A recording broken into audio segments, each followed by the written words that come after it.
So again, I'm glad you're here. Thanks for coming. We certainly appreciate you checking things out. And hopefully this will shed some light on things. There might be a few things in here that you hadn't heard before or haven't heard at all yet. So here you go. So what we're doing is, for about 20 minutes here, I'm going to talk about what the Convention of States is and how it applies to Article 5 of our Constitution. So we're going to talk about the problem, we're going to talk about the solution, how it works, our strategy, and then how you can get involved if you feel so inclined. So if you're unfamiliar, it's okay, it's not a big deal. I really kind of got started about 4 months ago, went to a meeting and said, you know, I'm interested, what's going on, and jumped in. So here I am. Not that you have to do that, you know, stand for a bunch of people right away, but I'm okay with it. Anyway. So we're going to jump right in with this. So the problem, let's talk about the problem first, right? So the way the Convention of States project is designed, it's really to address the three biggest problems that we see in Washington, D.C. Debt and spending, the federal overreach, and the negative effects of career politicians. So first, the debt and the spending crisis that we got going on. One important thing about this whole thing, and again, this is an area we could all talk for hours about, but just we all kind of get an idea. So the one thing that really is highlighted here is that it doesn't matter who's in office. Can we find this online so we don't have to write it down? Yeah, it is. It's actually on the conventionsofstates.com website. So you can certainly check it out. And yeah, absolutely. So you don't necessarily need to take copious notes. Feel free to just listen and all that. So, but thank you for asking. So yes, it is available on their site. And I'm going to get rid of that really goofy thing up there. That's annoying. All right. Okay, great. There we go. So anyway, as I was saying, it really hasn't mattered too much who's been in office. It's been growing. And it looks, if you look at the graph, it's kind of on an exponential curve, and that's really bad. So just something to keep in mind that it's not really one party or the other. It's both of them have been kind of saddling us with a lot of debt. And we're going to feel those effects pretty quick. And this is kind of a breakdown of where our money goes. I'm not going to go into a lot of detail about all that stuff, but right now the projections are that Medicare funding will be depleted by 2026, and Social Security will be gone by 2030. So those are the current ones. I've heard that number change a lot over the years, but that's right now, that's what the experts are saying. So that's kind of, you know, it's a big problem. I think we're all kind of aware of that deal. Second one is the overreach of the government. So there's a lot of ways that Washington abuses its power. But one of the most egregious ones happens every day with federal bureaucracies. So a lot of people don't realize that there are people that are making rules and laws that aren't elected. They aren't accountable to people. So, and the vast majority of the laws and regulations we live under are made by people that were not elected. So the biggest problem is Article 1 of the Constitution says that all legislative power is vested in Congress. So there's a little short video here I'm going to show that kind of just gives you kind of a visual of what we're talking about. And hopefully I can get, sometimes it has a little problem getting started. I found a little trick. This should do it. There we go.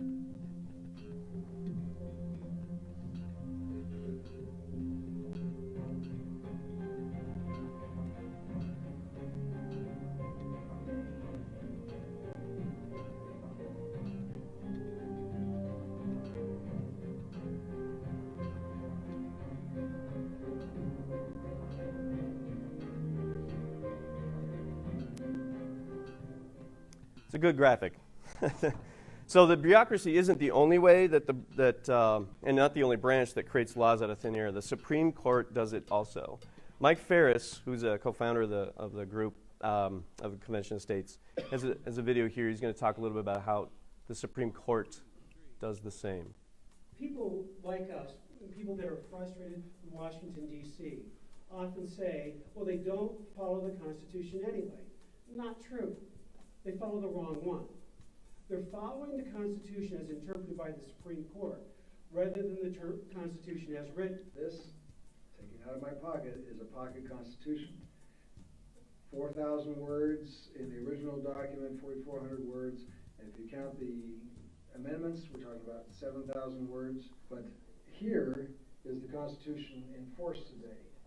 This is 3,000 pages of Supreme Court rulings showing what every ruling has done to the original words. This isn't going to get any smaller. In fact, every time they publish this document, they leave a bunch of blank pages at the back for additional rulings that they know are coming. Every page in this document means a grant of power to the federal government. Understand that this is the Constitution in operation today. Unless we change it, unless we make its wording crystal clear, we're going to continue to operate under this document forever and ever until the whole house of cards comes falling down. So, neither bureaucrats or the Supreme Court justices are elected, which takes power away from the people. And it gives a lot of entities that are never held accountable for their actions. So, speaking of unaccountable federal officials, so our founders never really intended for people to make a career out of public service. And so what's unfortunate is that both sides of the aisle have been in Washington a long time. And some people say, well, what's wrong with that? They get elected, their constituents are happy, why can't they just keep going? And the main problem really is the more they're there, the more they're beholden to special interests, the more they're beholden to lobbyists and become part of the swamp, as we kind of like to call it these days. So the problem with really in that is they become tied to that, and they're less likely to stick their neck out for us and for the country as a whole. So the other part of it is, as you can tell from this little graph here, that it's getting worse. People are staying longer and longer and longer as it keeps going. So you can't really necessarily blame them. I mean, they've got a good gig. They're making a lot of money. They've got a lot of power and influence, and they can pretty much write the rules. So it's really kind of a basic tenet. They're not going to fix themselves. It's kind of the people need to let them know that that's not going to work anymore. So one of the core beliefs at the Convention of States Project is the federal government will never fix itself. They'll never stop spending. They're never going to stop abusing their power, and they're going to always seek re-election. So, fortunately, the founders predicted that this would happen. So, this is why they included the Convention of States in Article 5 of the Constitution. So, here is a little video about that.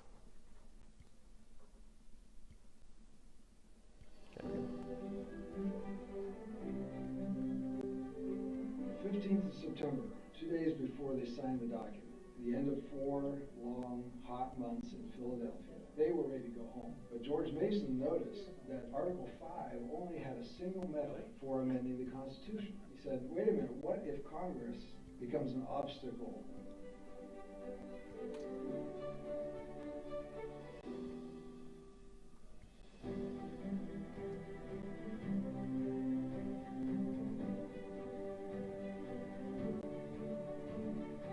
It was given to us by George Mason, who said, look at guys, someday this government's going to abuse its power, and there won't be anything for you ever to ratify if it's counting on Congress to reduce the power of the federal government. So we need to give the states the ability to reduce the power of the federal government.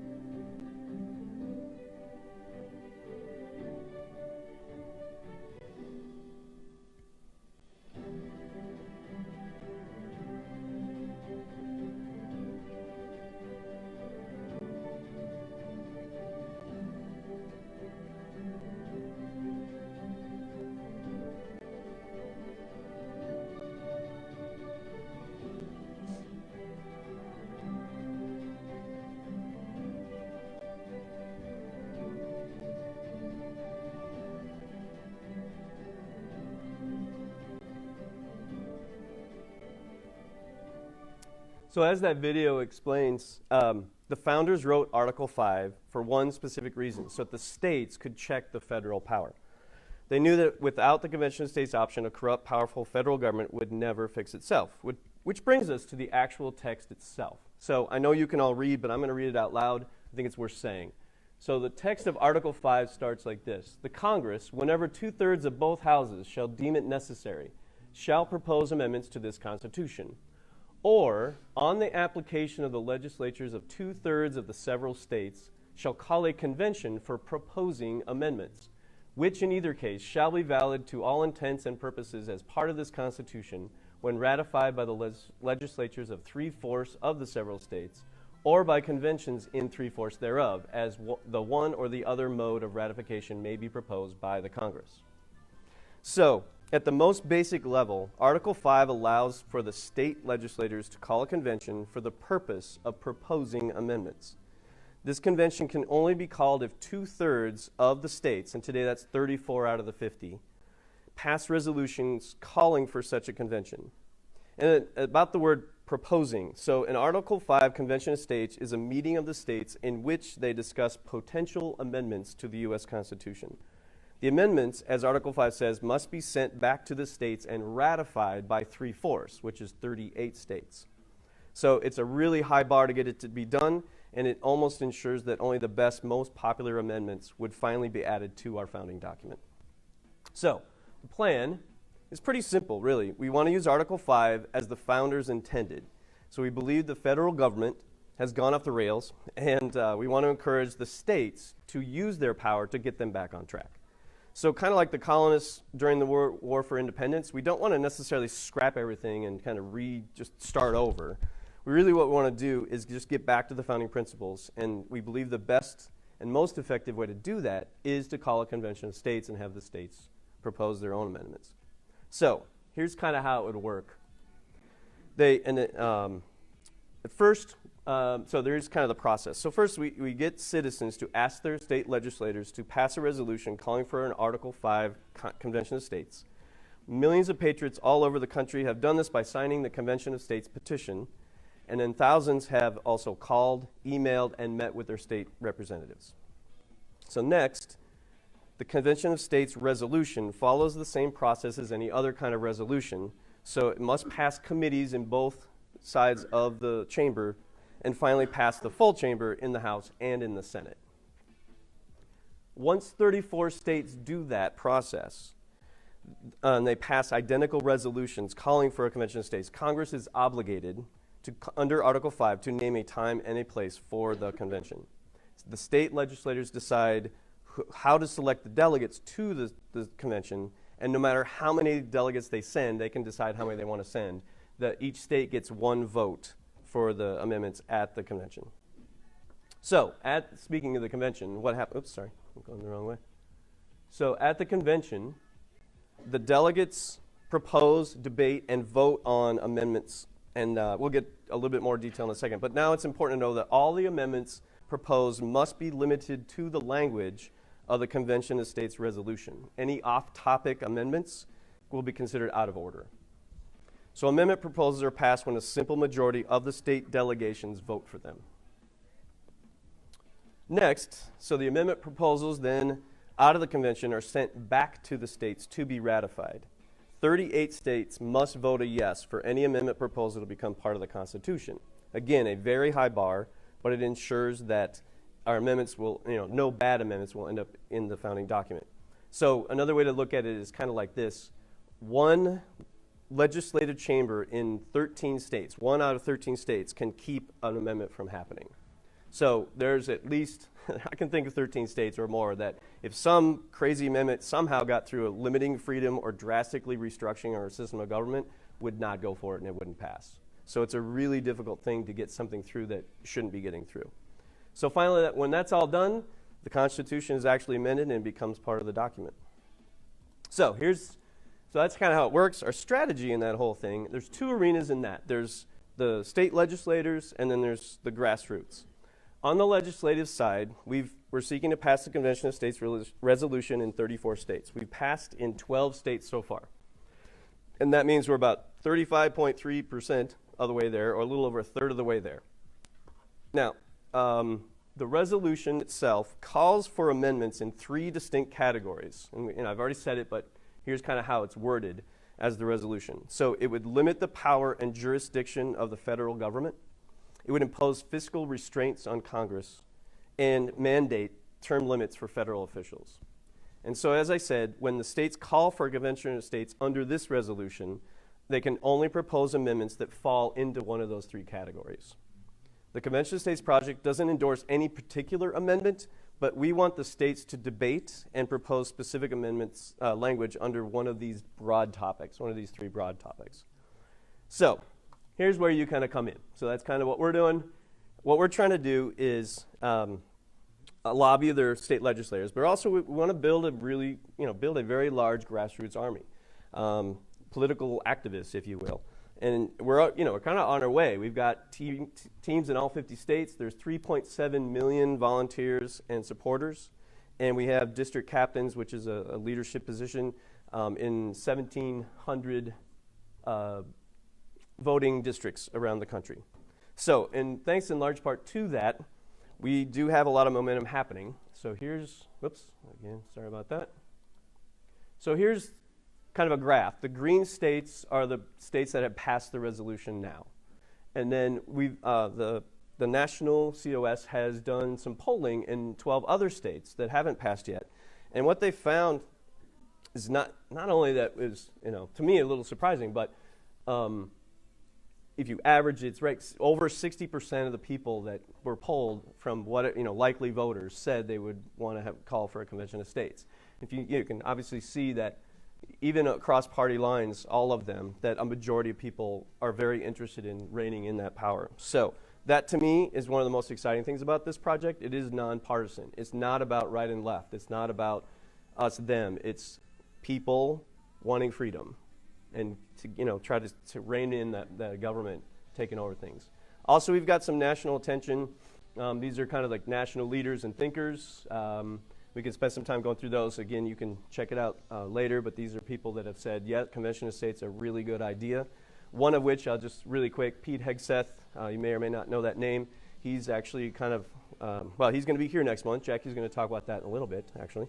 But he's a national figure that said this is a really, really good idea, and he's going to help keep us moving along here. So, to get involved, there you go. If you do want to get involved, there are really 3 ways to do that. First thing, to be honest, is sign the petition. That's a really big statement right there. And if you sign the petition and give us your full address, we'll send a copy of that petition to your state legislatures. So it'll go automatically through there. It's a really easy way and a great way to let them know that you support the Convention of States and you'd like to see them support it also. The other thing you can do is volunteer to be a district captain. Now, I happen to be the district captain here in House District 36B. But there are certainly there's lots of positions open, so if you're not from this district, we may have a spot for you if you're interested in spearheading some things. And just to highlight that idea, we have another video about that. I think. I hope. Let's see. Let's try this little trick again. All of us at the Convention of States Project truly believe freedom is worth fighting for. That's why we are executing a strategy that uses the Constitution to restore America. We believe the key to our success is creating and mobilizing a grassroots army at the state level. And the most critical member of this grassroots army is the district captain. We need a district captain in each of the 5,000 state house districts nationwide. As a district captain, you're on the front line in the fight for liberty.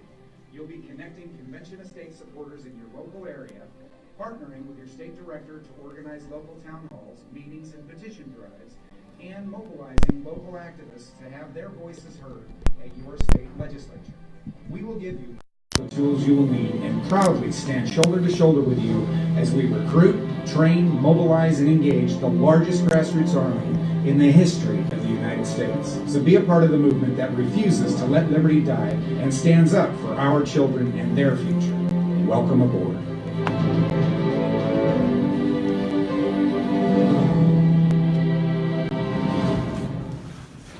There you go, all right. So the third one, the last way, is it's less important than the other 2, but still should mention it. We do rely heavily on all the volunteers in all the different states, obviously, like myself, but they do rely on generous donations. So if you do want to donate, you certainly can do that. They certainly welcome any donations, so you can go to conventionofstates.com/donate, because they do, like any organization, you do need donors also. They do have some overhead. So that is what the project is. That's what's going on. That's kind of my portion of the evening. So thank you for listening. You guys were great, and thanks for dealing with me, trying to figure mobile through this. But that's the nuts and bolts of what's going on.